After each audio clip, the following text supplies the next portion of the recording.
Herzlich willkommen zu diesem Lerntalk mit Ueli Annen über die Veränderungen im Oberdorf und Espelquartier in Ilmenau.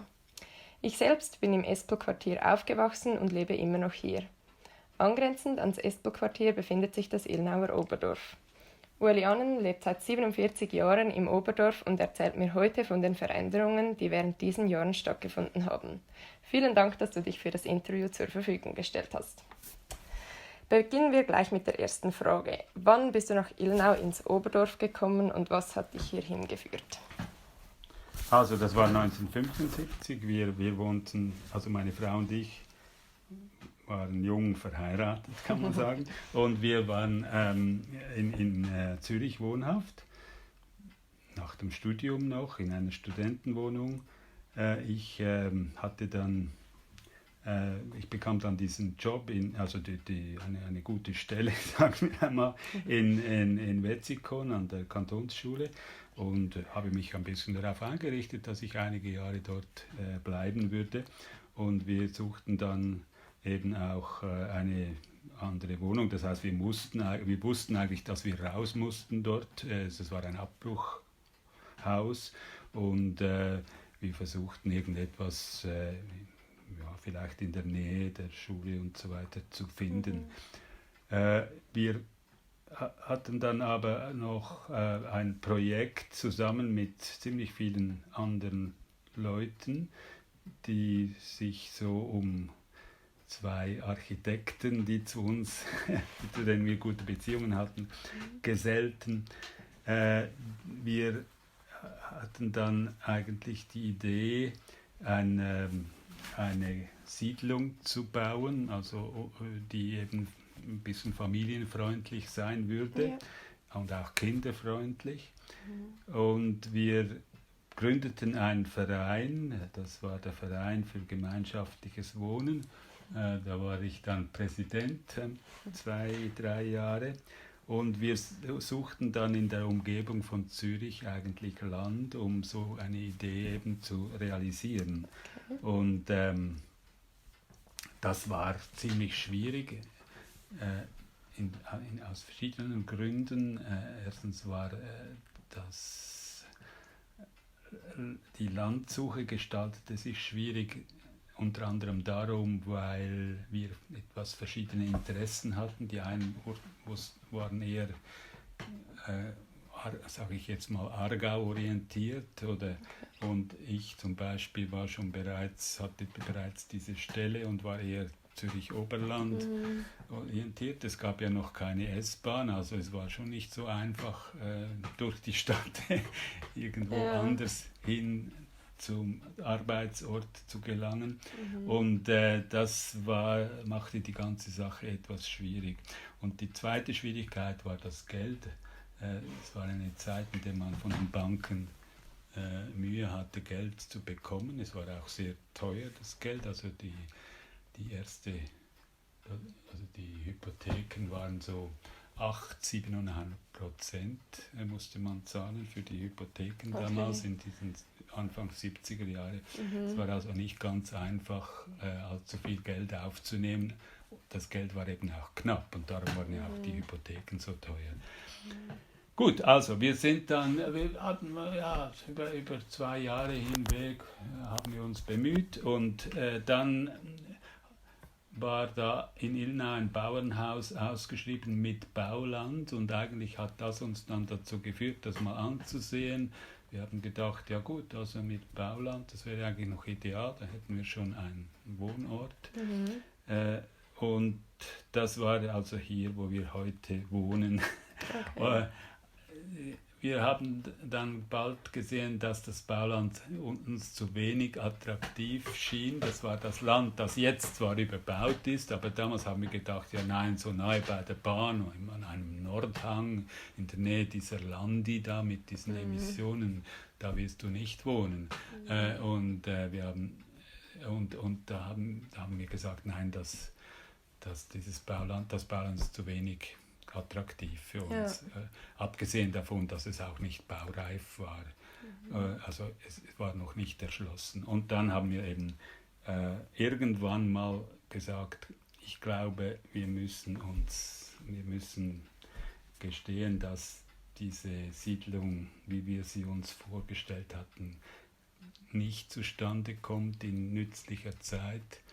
Und wir verabschieden uns halt von dieser Idee und versuchen, ja gut, wir hatten dann das Angebot, das Bauland abzutrennen und nur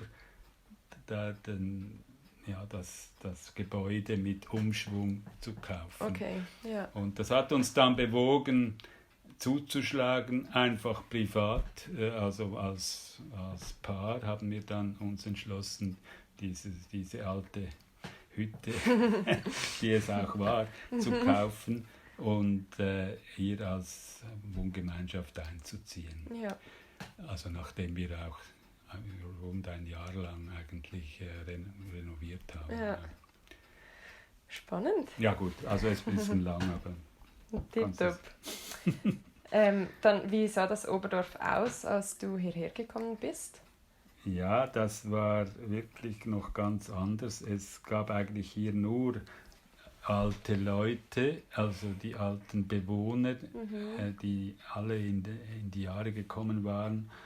Und es gab noch eigentlich, was wir damals Fremdarbeiter nannten, also die Italiener. Okay. Und dann später auch noch eben die Jugoslawen, also die Leute, die vom alten Jugoslawien hierher geflüchtet waren. Das war dann allerdings eher etwas später, muss ich sagen. Aber am Anfang waren es vor allem noch Italiener, die da waren. Ein schöner Teil der Häuser gehörte damals und ein Teil von diesem Teil auch heute noch, dem Fabrikherrn Weiß, der eben eine Spinnerei und Weberei hatte, hier unten im Tal. Okay. Und die Leute, der hat da die alten Häuser etwas zusammengekauft für seine Arbeiter. Ja. Und die dann eben zu Fuß da an die Arbeit gehen konnten, damals noch. Aber das war alles natürlich bereits am Abklingen.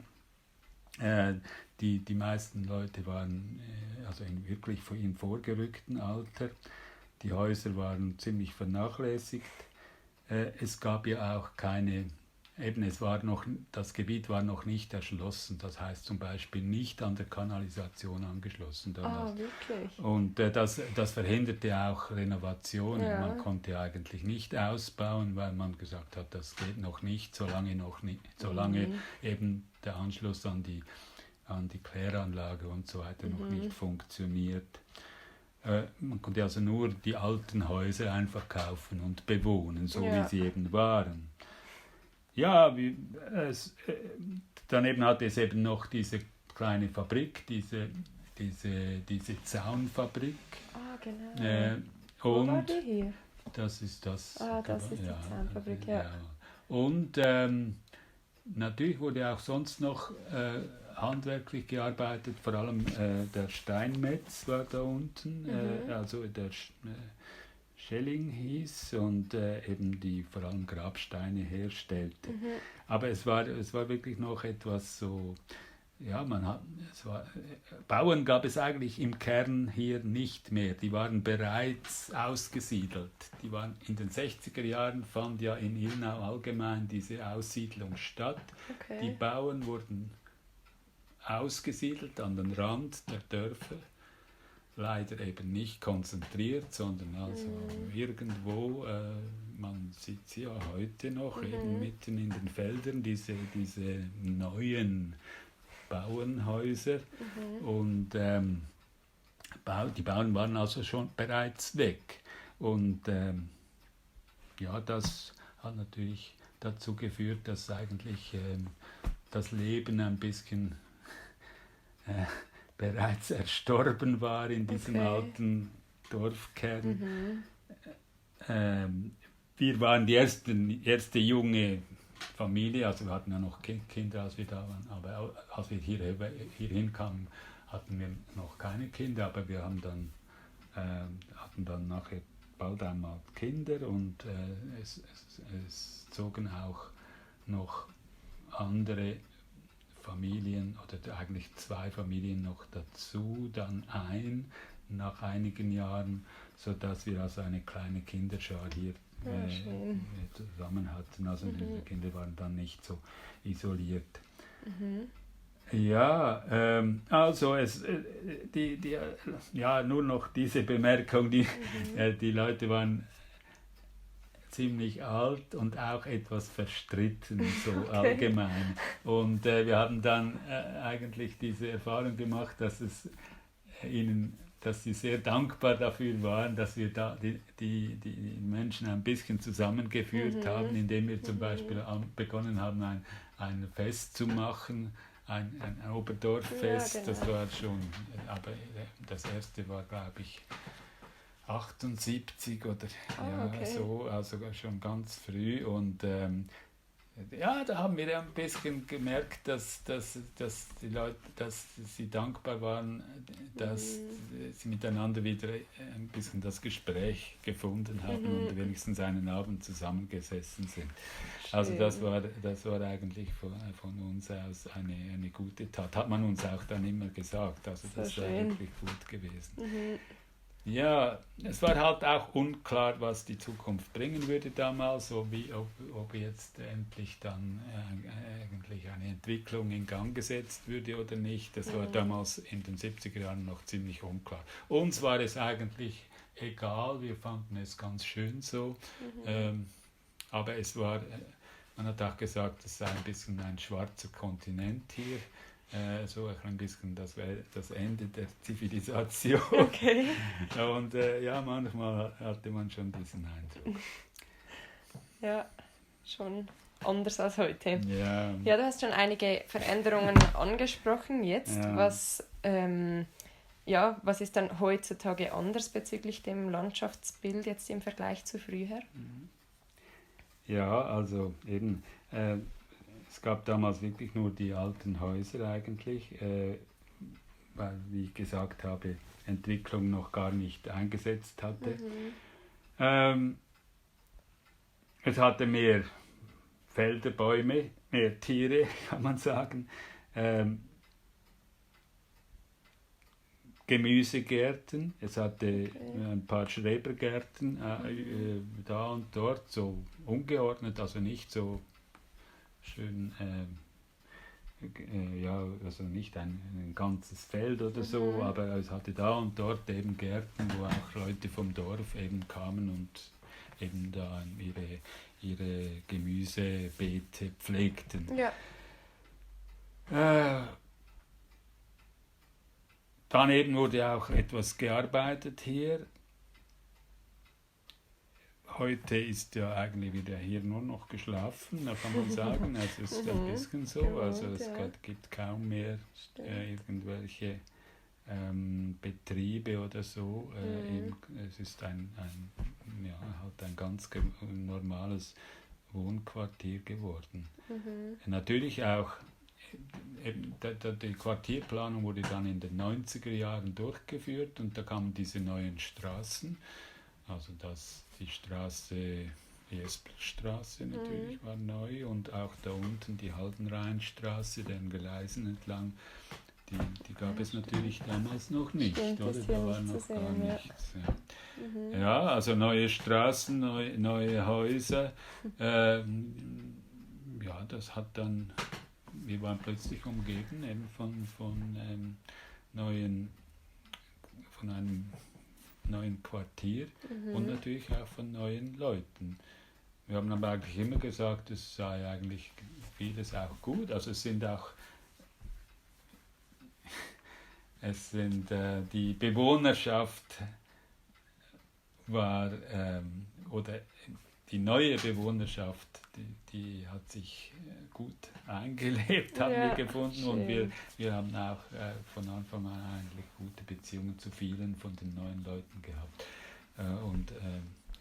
Das ist vielleicht auch dem zu verdanken, dass es ja nicht ein Quartier war, das zum Beispiel eben besonders tolle Aussicht oder so. Ja. Es war immer klar, dass das nicht ein Edelquartier werden würde, sondern doch eher Leute anzieht, die zum Beispiel auch den öffentlichen Verkehr benutzen, weil der Bahnhof sehr nah ist und so, aber es war nicht ein Quartier, so wie die, ja, sagen wir, wie heißt das, da drüben, die In Oberilnau? ja, oder? in Oberilnau Ja, beispielsweise. mit guter Aussicht. Ja, Mhm. ja. Mhm. Und was hast du früher in dieser Gegend gemacht? Also was waren sonst, abgesehen von den Tätigkeiten, die du schon erwähnt hast, deine Tätigkeiten und was sind sie heute? Ja gut, also ich mache ja viel, also habe eigentlich zuerst eben 100% auch gearbeitet, lange Zeit, und war natürlich in dem Sinne nicht so präsent.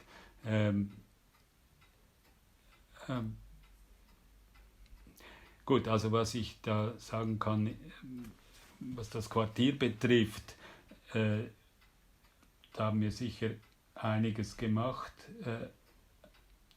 Also wir haben natürlich am Quartierplan mitgearbeitet. Wir hatten ja viele Versammlungen dann und mussten uns unsere Meinung sagen, wie das Quartier erschlossen werden sollte. Okay. Wir haben natürlich zum Beispiel darauf gepocht, dass die Oberdorfstraße nicht zur Durchgangsstraße für die neuen Quartiere werden würde, oder? Weil sonst hätten wir ja diesen Verkehr.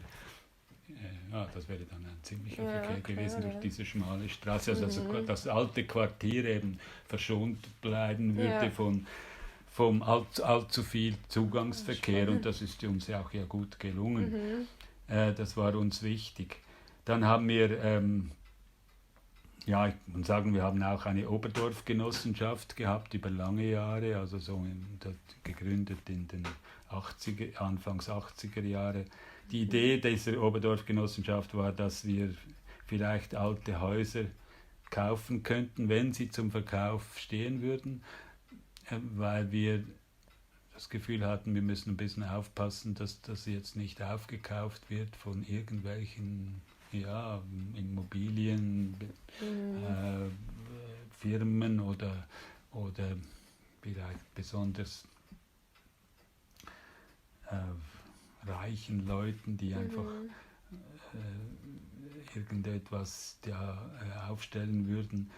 Wir hatten gedacht, dass wir versuchen, diesen Kern etwas zu bewahren, und dadurch, dass wir auch vielleicht etwas kaufen könnten zusammen und dann allenfalls an andere weiter vermieten würden. Okay. Das war die Idee, also eigentlich das Oberdorf als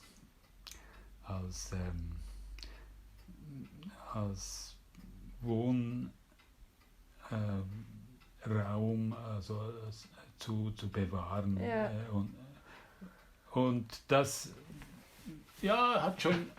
war nicht unwichtig, weil wir uns auch eben immer wieder zusammengesetzt haben. Nur, muss ich sagen, dann der Kauf für Häuser, das ist uns nicht gelungen.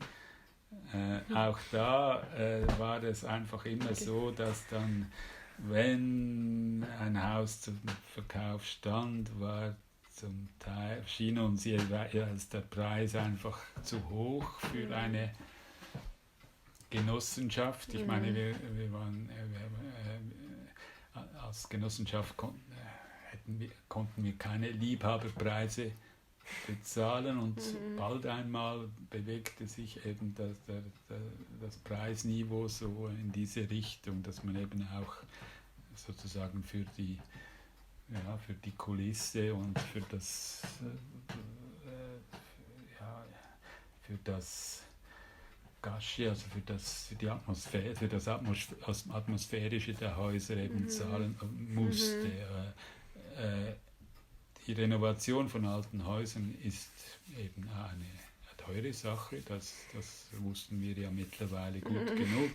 Und wir wollten uns da nicht mit einer Genossenschaft allzu sehr verschulden. Ja. Also dieser Teil ist uns nicht so gelungen. Aber es war trotzdem eine gute Sache. Ja, ich meine, das ist das, was wir so... Und was ich jetzt noch nicht erwähnt habe, ist eben der Kampf, in Anführungszeichen, gegen die Emissionen der Landi. Also da hatten wir ziemlich viele Aussprachen auch, und ja, am Ende hat sich ja das auch wahrscheinlich gelohnt. Also das war nicht ganz umsonst, aber es ging doch einige Zeit, bis da etwas geschah. Und unter anderem habe ich auch dann noch mit einzelnen Leuten aus der Genossenschaft haben wir auch noch Rekurs eingelegt gegen die Handyantennen auf der Landi. Ja, genau. Da haben wir auch noch etwas dagegen gekämpft damals. Das war so, ja, wahrscheinlich anfangs Nullerjahre, glaube ich. Nicht mehr ganz sicher, oder 90er Jahre noch. Ja. Gut, also wir hatten damals ernsthafte Bedenken und versuchten da etwas Einfluss zu nehmen. Ja, also das waren so meine Tätigkeiten im engeren Sinne, die das Quartier betrafen. In welcher Zeit war das so ungefähr? Also wirklich ab dem Beginn oder? Ja, also eben die Quartierplanung, das war in den 90er Jahren. Ja. Das mit der Landi, das hat schon viel früher begonnen. Das war schon 70er, 80er Jahre hatten wir schon Aussprachen mit dem Stadtrat und so weiter. Okay. Und das mit den Antennen, die Geschichte mit den Antennen, ich glaube, das war so Ende 90er Jahre oder Anfangs der Nullerjahre. Und die Oberdorf-Genossenschaft, die haben wir dann etwa bis, ich glaube so 2005 haben wir dann aufgehört.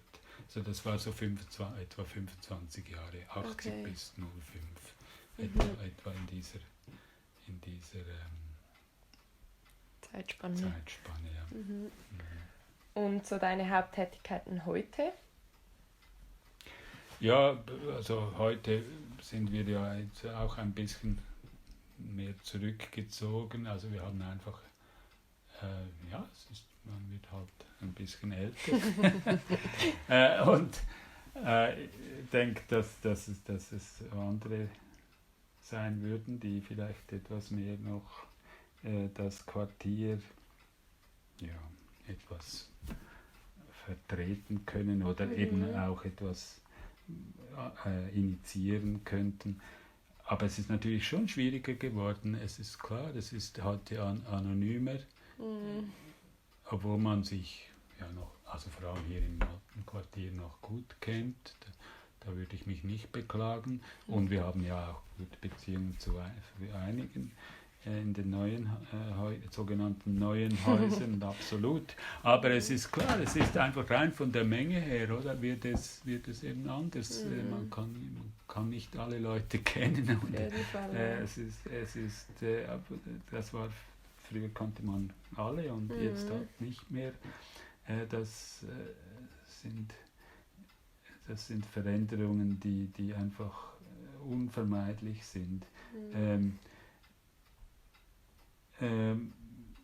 Es ist natürlich auch mehr reguliert jetzt. Also früher, das empfinde ich noch ziemlich stark. Also früher war es schon ein bisschen so, dass man überall durchlaufen konnte und es war alles ein bisschen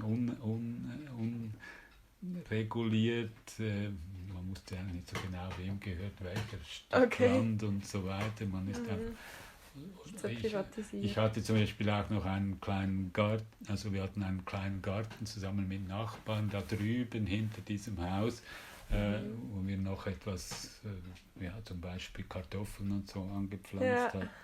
Und dieser Garten, das Land gehörte niemandem, oder wir wussten gar nicht, wem das gehört. Also es war einfach zur Verfügung, oder? Niemand hat sich, oder eben auch das Land da unten vorher, das wir noch angeschaut hatten. Also es war klar, jetzt ist eben alles ein bisschen auch mit Zäunen versehen und so weiter. Und wir haben selber ja auch etwas Probleme mit den Nachbarn immer wieder. Plötzlich ist es furchtbar wichtig, wo die Grenze durchgeht und so. Und das war halt früher etwas anderes. Ja, sonst ja, leben wir einfach hier und freuen uns an unserer Umgebung eigentlich. Ja. Schön.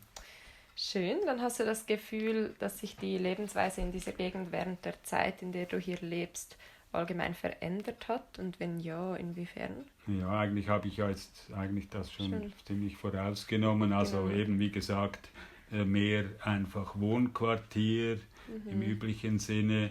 Die Nähe zum Bahnhof ist ja auch eben, führt auch dazu, dass es hier sehr günstig ist für Pendler beispielsweise. Und wir haben ja auch wirklich sehr gute Verbindungen mit eigentlich verschiedenen Zentren, Uster, Winterthur, Zürich, alles, Kloten, alles ist sehr, sehr leicht erreichbar. Und ich glaube, das ist natürlich das Wichtigste oder der wichtigste Treiber der Entwicklung zum, sage ich einmal, Wohn-Schlafquartier. Kontakte ist eben nicht mehr so zwingend wie früher.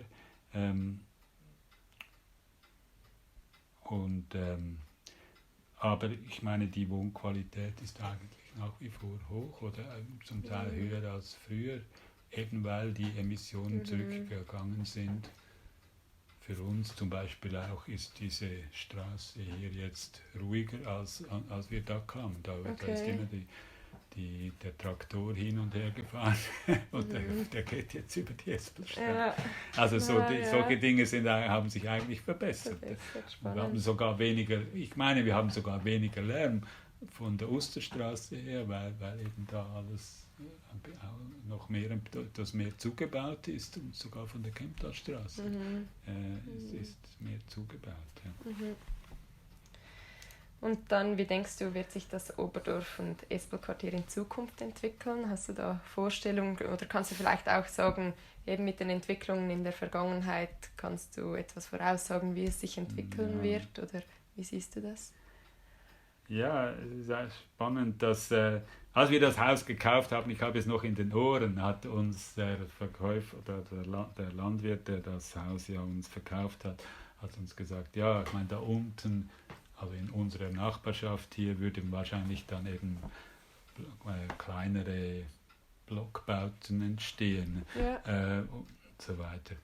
Heute ist das ja als Kernzone geschützt, also wir können eigentlich damit rechnen, dass der alte Kern, das alte Oberdorf bestehen bleibt, ungefähr so wie es jetzt ist. Ich denke, das wird sich nicht ändern, weil die Wertschätzung für solche ein bisschen historische oder jedenfalls intakt gebliebene Dorfteile, die ist heute sehr hoch, und ich glaube, da ist man sich einig, dass man solche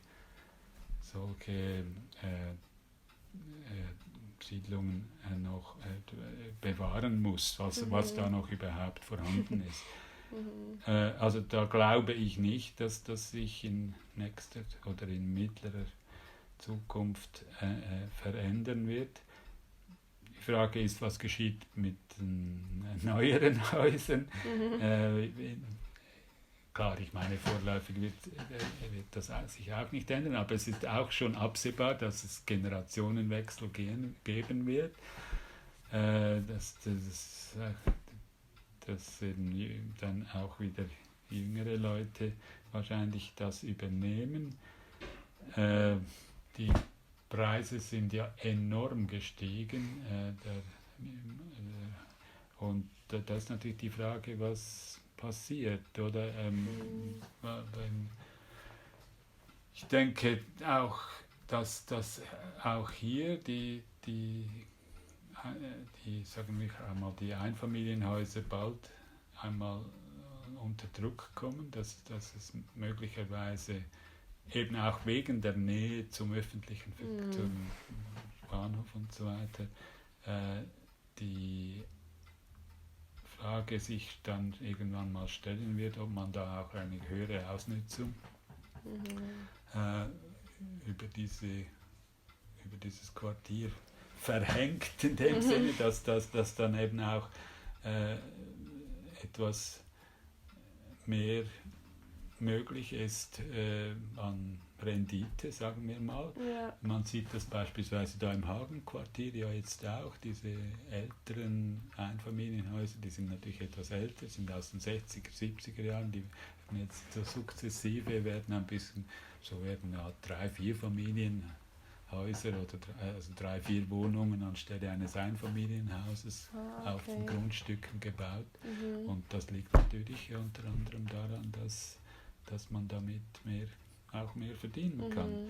Und wenn eben ja, ist klar, wenn beispielsweise eben ein Haus vererbt wird, oder? Das sind junge Leute da, die darauf warten, dass sie da ein bisschen Geld erben, oder? Und dann stellt sich die Frage, ja, wie macht man das, wenn sie nicht selber dort wohnen, würden sie es eben auch an Leute verkaufen, die etwas investieren wollen, und das wollen heute sehr viele, und dann gibt es eben diese Veränderungen, die ja nicht einfach nur schlecht sind, ich will das gar nicht sagen, aber es ist klar, dass es auch hier zu einer längerfristig wahrscheinlich zu Verdichtungen kommt. Ja. Also das ist die einzige Aussage, die ich da über die Zukunft machen kann. Sehr spannend. Ja. Aber eben, es ist interessant, dass es schon in den 70er Jahren, oder, war das da, die Idee, dass kleine Blockbauten da entstehen würden. Und es ist eigentlich nur darum nicht geschehen, weil in der Frühzeit, also in den 70er Jahren, konnte man noch nicht, und als man dann eigentlich eben die Infrastruktur hatte, mit Abwassersystemen, Straßen und so weiter, da war es klar, dass man den alten Kern eben doch schützen wollte oder musste. Und damit war es zu spät für diese Abrissorgie, die sich unser Verkäufer da noch vorgestellt hatte. Okay. Damals, Wow. Ja. Schönes Abschlusswort. Ja, das wären meine Fragen gewesen. Hast du sonst gerade noch etwas zu ergänzen? Nein, ich habe jetzt eigentlich viel mehr gesagt, als ich eigentlich sagen Das ist wunderbar. Aber du kannst ja vielleicht auch etwas verkürzen. Wunderbar so. Vielen Dank für die Antworten.